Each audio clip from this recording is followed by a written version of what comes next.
What's going on, everyone, and welcome back to the Football Empire. Today, we're taking a look at the top 10 players across the Premier League this season and the impact they've had on their clubs.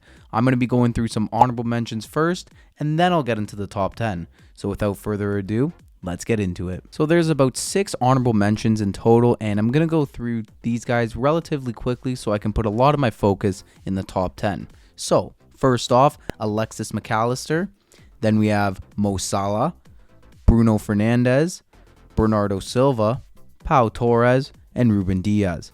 All 6 of these guys have been excellent this season for their clubs, and all kind of deserve to be in the top 10, but unfortunately these were the ones that just missed out. I think the biggest shock on this list for people will probably be Mohamed Salah, but ultimately after he came back after AFCON, I don't think we saw the same type of Salah. Plus, a lot of his antics towards the end of the season I think was a big factor in costing Liverpool the title. So yeah, that's why I've decided to leave him off the list. Pau Torres as well, exceptional player, had a great season. He was the other one that almost cracked the top 10 for me, but it's tough to put a lot of center backs on that list, and he hasn't been better than the other 2 I do have on the list. So yeah, those are the honorable mentions, and let's get into the top 10. So kicking off the top 10, coming in at number 10 is William Saliba. He's a big reason to all of Arsenal's defensive success this season. Arsenal had the best defense in the Premier League, and he was, of course, a big reason for that. A lot of people like Gabriel, and Gabriel was great this year as well, don't get me wrong, but I think Saliba is the true standout. He's very composed for his age. He's very good on the ball, off the ball. Great leader out there. You could tell Arsenal relies on him heavily to lead that back line, and at such a young age, it's incredible what he's able to do. He did well against Haaland when they played City as well. Saliba, he's just overall a very solid center back, and I think he'll be a great center back for many years to come, whether that be at Arsenal or somewhere else. And while he was unlucky to not pick up a trophy this season, at least he can see that he was clearly a big player in this Arsenal team, and we can all see that as well. He deserves to be on this list, and I'm excited to see what Saliba will do next season. Coming in at number 9 is his Arsenal teammate Bukayo Saka. And Saka had a great season this year. Of course, still such a young age and leading the Arsenal front line. It's very impressive. Saka posted 16 goals and 9 assists in the Premier League this season, and those are relatively good stats. However, I feel like I may have wanted a little bit more from him.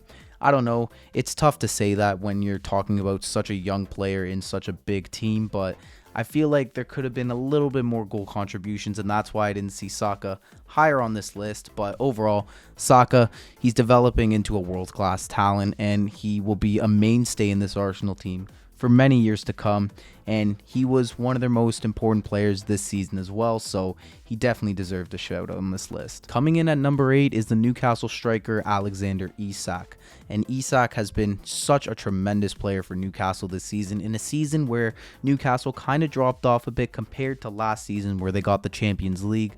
This season, they had a lot of injuries and things just didn't play out the way they probably expected it to, but one thing that was consistent was Alexander Isak.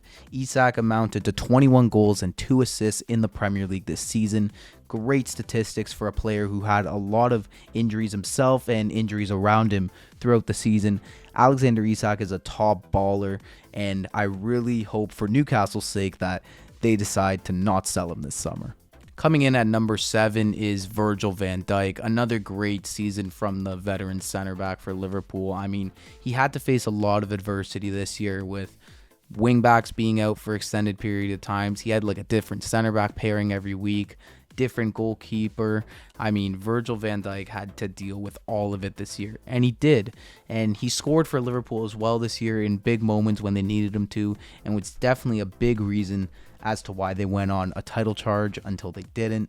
So VVD is still a world-class center back, is still an extremely talented player, and I think he will see the remaining of his career be at Liverpool. So in this new era of Liverpool under Arne Slot, I'm excited to see how VVD is able to carry on his brilliance. Another amazing season from Virgil van Dijk, and definitely deserved to be mentioned on this list. Coming in at number 6 is one of my favorite players in the Premier League this season, Martin Ødegaard. Ødegaard has been incredible for Arsenal this season, and the stats may not tell you that. 8 goals, 10 assists in the Prem is good, but compared to some of the other midfielders, maybe doesn't seem the best. But Ødegaard off the ball, on the ball, I mean, he is the facilitator in that Arsenal team. He is the creator. Everything runs through him, and without Ødegaard, I don't think Arsenal would be able to flow their game as much as they do. So Ødegaard had to be here. In my opinion, I mean, I think he did have a better season than Saka, even though some people may disagree. I think he's just too important to Arsenal and how they play for me not to recognize him as one of the best this season. On to the top 5 now, and coming in at number 5 is no one other than Cole Palmer. Cole Palmer had an excellent season for Chelsea this year. I mean, literally without Palmer this year, I don't even know if Chelsea would be still competing for European competitions. Hell, they'd probably be in a relegation battle if we're being honest.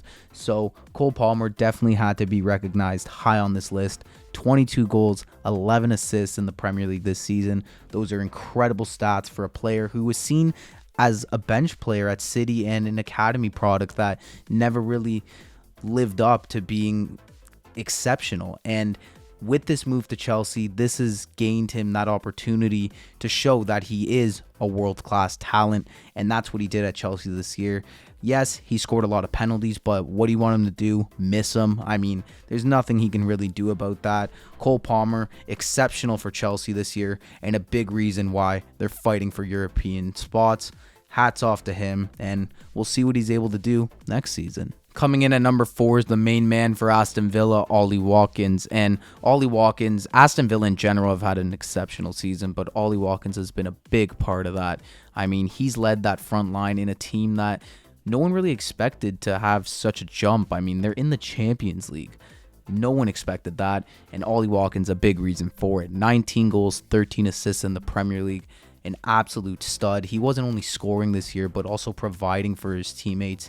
He was just a big piece in Aston Villa's puzzle and a big reason that they were able to be such an offensive powerhouse this year, as well as Unai Emery. But Ollie Watkins, he was the one doing the work on the field. He played many games for Villa, started 37 of the 38 Premier League games for them.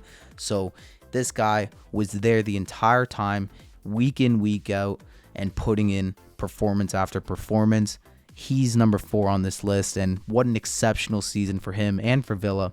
I'm excited to see how they do in the Champions League next year. On to the top 3 now, and coming in at number 3 is Declan Rice.